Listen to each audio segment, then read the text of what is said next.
Hey guys, welcome back to our channel. Today we're going to be talking about how to stay raw vegan long term, and we've noticed that a lot of people have an issue staying raw vegan long term because they come against a lot of roadblocks and just different things that can easily knock you off your path. So we're going to go over those so you don't make the same mistakes. Hope you enjoy. My name's Sean, and here at the Raw Vegan Revival, I'm a juice fast coach, a raw food nutrition coach, and also an expert on tattoo health and longevity. And my name's Kat, and I'm also a raw food nutrition coach, as well as a somatic embodiment coach and an expert in tattoo health and longevity. If any of this message resonates with you today, make sure you grab our freebie. It's called The Raw Truth. It's the best transition guide to going raw vegan in the world. And even if you're just trying to eat more plant-based for better health, this is going to be valuable for you. So we'll put the link below. One key thing for transitioning from a standard American diet, cooked vegan diet, to a more raw, whole plant-based diet is going to be a transition of your gut microbiome. This is one of the huge things that honestly people can take for granted, and one of the things that's really going to help if you do pay attention to it, it's going to help you stay raw vegan long term. And that's because your gut really is the seat to your full body health, so making sure you have a healthy gut microbiome is extremely important. And the only way to do that, it's beyond probiotic foods, beyond all of that stuff. You have to intake a wide variety of plant fibers. And the reason being is because our microbiota in our gut actually thrive on a variety of plant fiber. And when you're looking for fiber, the only place you can find fiber is in plants.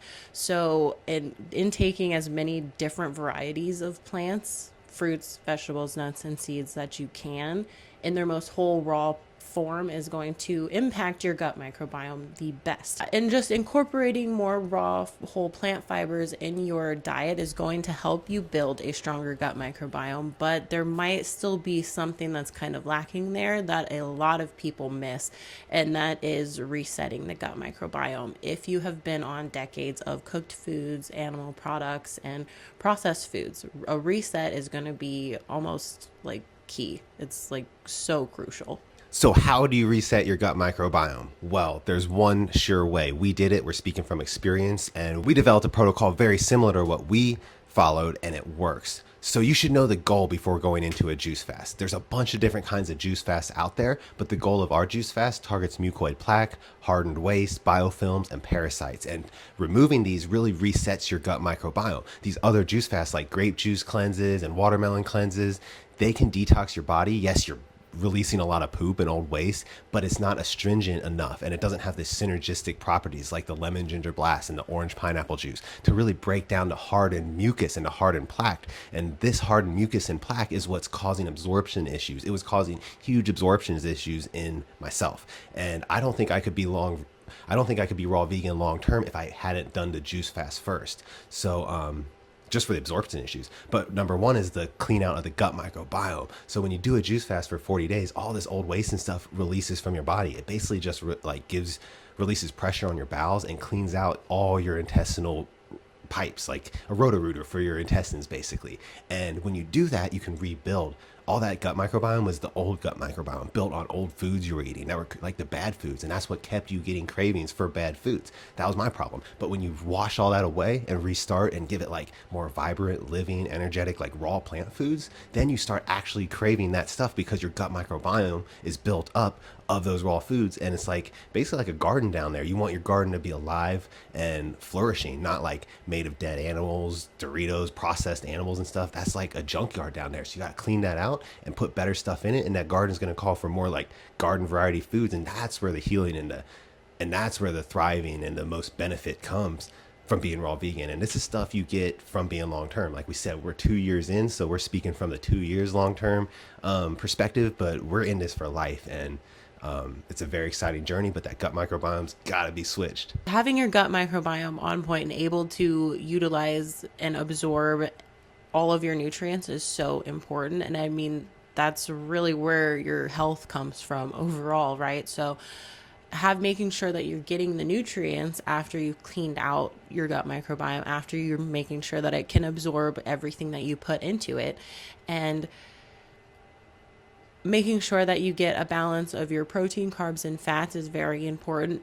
Some people like to try to focus only on fruit, only on the carbs. And some people, like, they focus more on fats. And it's like some people try not to get too much protein or whatever, but it's like really our bodies are meant to take in all of these things, right, in a balanced form. So it's like, no, you don't want to eat like only fruit. You don't want to eat, like restrict your fats too much, because when you get into restricting your fats or only in taking fruit, that's when the balance goes off, and that's when you start to experience problems. So when you first switch over into a raw diet or a more plant-based diet, it can be really easy to keep those old constructs in your head that are like, oh, carbs are bad, I have to avoid carbs, and oh my God, fats, and oh my God, fruit has too much sugar.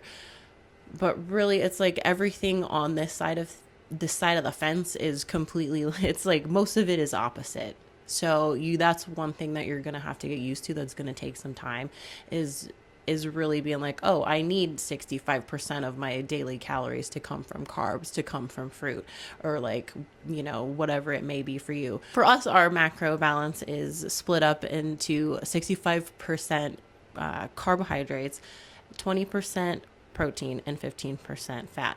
So generally we go over on our fat intake, but that's okay. It's like, it all depends on what kind of fats that you're intaking. And as long as you're making sure that you're getting a majority of omega-3 fats, the anti-inflammatory fats that we always talk about, like flax seeds and chia seeds, flaxseed oil, chia seed oil, and even algae oil supplements, those are great. And those are, the optimum forms of fats that you can intake. So it's like our favorites are any kind of omega-3 fats, avocados, seeds, and then we would go to nuts from there. So it's like we generally choose the seeds over the nuts. But yeah, just keep your macros balanced, and you'll be good. But as long as you're hitting your calorie intake for the day too, because hitting your calorie intake is super important for keeping your energy up. So as long-term raw vegans, we really try to get most of our supplements and nutrients and everything from the food, the actual whole food plant sources. But sometimes we got to supplement on certain things. Like the most common supplements for raw vegans and things that we take often are B12, vitamin D with K2, and zinc, and also trace minerals. Those are all good. We can put the zinc and the trace minerals in the smoothies. That's what we like. Minerals are the building block of the bodies. You can't get too much of them, and they're very beneficial. And coming from a standard American diet like I did, I almost need a whole lot of them, I feel like, to kind of make up for what I was missing before, especially with the absorption issues that I was suffering with. So those are things you can supplement with. The B12 is good because so many of the vegetables are washed, like triple washed nowadays. We don't really get a lot of dirt left on the vegetables. If you do want to get B12, keep the dirt on your vegetables. I know some people do that. Make sure it's coming from an organic source, and that's super important. But what else? Iodine. We also eat a lot of seaweed, like kelp, and nori sheets. Yeah, the nori sheets. We'll like wrap our salads in those and stuff. So we get a lot of iodine from that. But when we weren't eating those, we did supplement with a few little iodine drops. So those are things you can keep around as a raw vegan long term. You may want them. They may benefit you.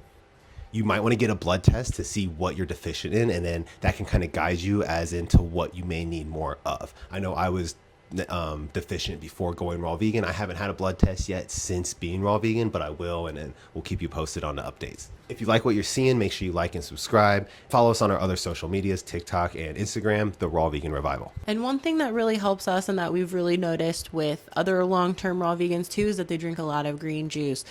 Drinking your greens in either juice form or smoothie form is super powerful, and that is honestly our bodies uptake the nutrients and the phytochemicals and everything from the greens better in juice or smoothie form. So that's why we tend to drink a lot of green juice, a lot of green smoothies, and that's why we eat our fruit. We also eat a lot of salads and stuff too, but we love getting our greens in through smoothies and juices. And finding a good rhythm for you that works for you is important, because if you just go to try to follow somebody else exactly how they do something, it's not necessarily going to work for you. Like intermittent fasting might not work for you. Eating, a lot of fruit in the morning might not work for you. You just have to try different things. And take in all the information, but always test things out and see what resonates with your body the best, because that's initially what's going to make it the easiest for you to stay raw longer is really just listening to your body. And the longer you're raw, the easier it becomes to listen to your body.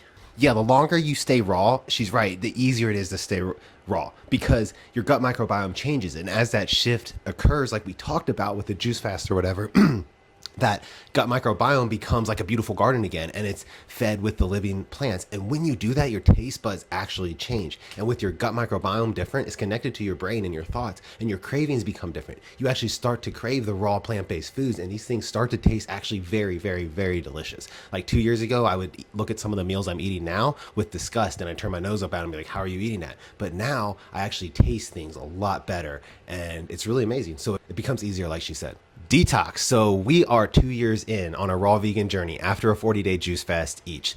Detox can last up to 2 to 3 years after the juice fast, after going raw vegan. And this is normal. We like to say you have to crawl out of the hole you dug yourself in. I've been eating cooked foods, artificial foods, processed foods, animal products for decades. So I dug myself in a pretty deep hole of health problems. So when you do something like switch to raw, switch to more living plant-based foods, do a juice fast, you are going to experience detox symptoms. And they come up differently for different people. So they can be anything from like cold and flu-like symptoms, pains, aches, nausea, headaches, chills. Chills are huge. Everybody gets chilled. What else? Tooth pains. That's a very common one. Like problems with your teeth. Like you get teeth aches. That's actually acid leaving your bones and your pores of your teeth because the acid has to get out of there and it leaves and it makes your teeth and gums irritated. Also like fuzzy teeth. You can get like bacterial overgrowth on your teeth from one of the juices we're eating. And also like as a bacteria and toxins detox, it's leaving your body and the bacteria is there to feed on it and it runs rampant. But it's just a temporary thing. You can use things like baking soda and hydrogen peroxide, 3%, to kind of combat this and keep that bacteria level down. Sometimes people get a coating on their tongue as well. This is just more bacterial overgrowth. It can be like white bacteria, white overgrowth on the tongue. You see that a lot. And I've even heard of people having like brown and stuff. So it's different for everybody, but that is another temporary thing. It's a detox symptom. I like to say better out than in. This stuff has to get out of us. And also with the detox, it's really cool to think about it this way. Like our cells are made up of what we eat. So when we ate these bad foods, when we were eating lower vibrational foods, our cells are made up of lower vibrational stuff, you know? So it's like when you eat more higher vibrational stuff, you're eating living plant foods, those are high vibrational. Your cells are made up of that. And then you start to not resonate. Your body doesn't resonate with the lower vibrational stuff and it starts coming out. That's why you get the detox. That's why if you had skin problems before, it's going to come out crazier doing a juice faster when you go raw because it's actually leaving your body for good. It's like an exorcism. It's like a demon actually leaving. And it's all because of that vibration if you look at it that way. But yeah, you just like eat more of like that living plant food. Your vibration literally rises to the point where the lower vibrational stuff where disease and illness lives can't reside in your body and it goes away. But we all want that because on the other side of that, that's where you get like the most benefit. You're thriving and it's almost like a miracle over here.